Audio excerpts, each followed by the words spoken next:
Okay, so I know what you're thinking. Sunday, 16th of December, the social event of the year. It's been in your diary for many a month, the Star Sports Christmas party.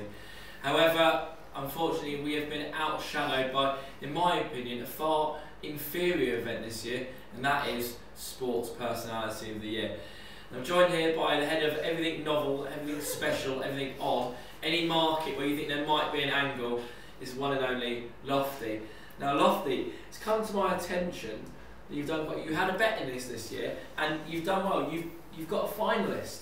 You pleased with your achievements? Very pleased. Well, back in Ben Ainsley at 20 to 1, putting him up to all and sundry long time ago, thinking the Brits might have a bad year in the Olympics this year. This guy could be legend, winning 5 Olympics in a row, and then lo and behold, he does his business, wins the Olympic title, but everybody else does, and he's now 201. So you've managed 10 noughts too short. You've managed to find an Olympic gold medalist at 20s who's now 10 times the price. Yeah, good effort. Okay, well I think if you leave now, I'll carry on the video because there's absolutely no point having you here. But back to it. Everyone loves a bit of Sports Personality of the Year. We've taken plenty of bets on it, and we've actually laid far more people than we do in a normal year. And that's what's so special about the market this year. There's a case for at least 6 people winning it, whereas in normal years you can't even find one person to win it. We'll start at the top of the bill, top of the market. The man himself, mystical Bradley Wiggins, 1 to 3 favourite. All the money's for him. Supposedly already won it. And for me, he's a massive lay.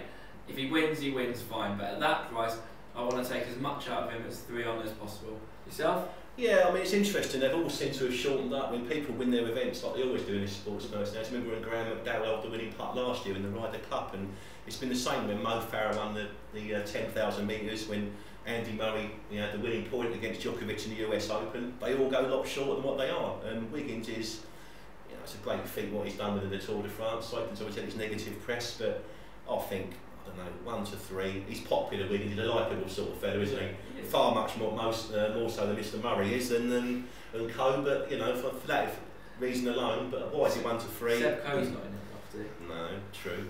Sorry, childish once again. But yes, he'll probably win, fine, but not at that price, 3 on.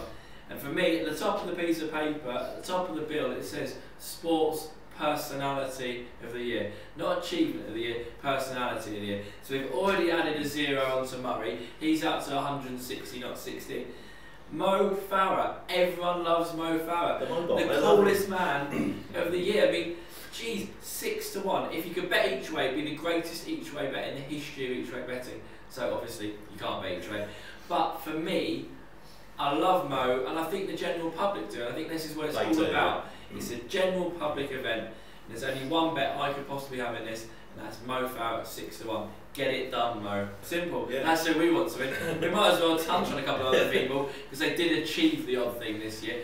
Apparently, Jessica Ennis didn't only look good; she did it in style as well.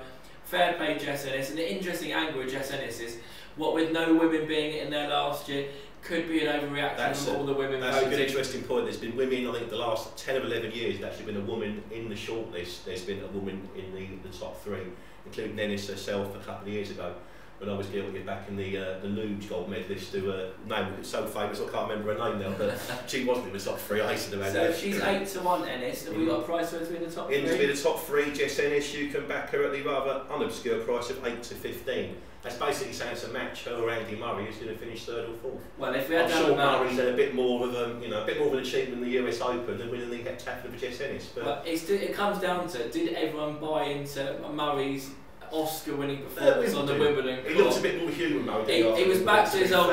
He was back to his old tricks a week later when he was throwing his racket at people. He's still miserable, not for me, Murray. Hope he's not in the top 3. In any normal year, the kid wins by a distance. Exactly. He's got unlucky, but he deserves to be for being miserable. I don't even care. So, go Ennis. You can have 3rd. Further down the list, the likes of David Weir, Ellie Simmons, wonderful achievements. However, they've just not got the popularity of the other people. For me, let's get Murray out of the 3. Wiggins the most likely winner, but Mo Farah at 6 to 1 is the value. I'd agree, yeah. Mo. Whoever you back, good luck. It's a good fun market. We're here at Star Sports to take whatever bets you want on the event.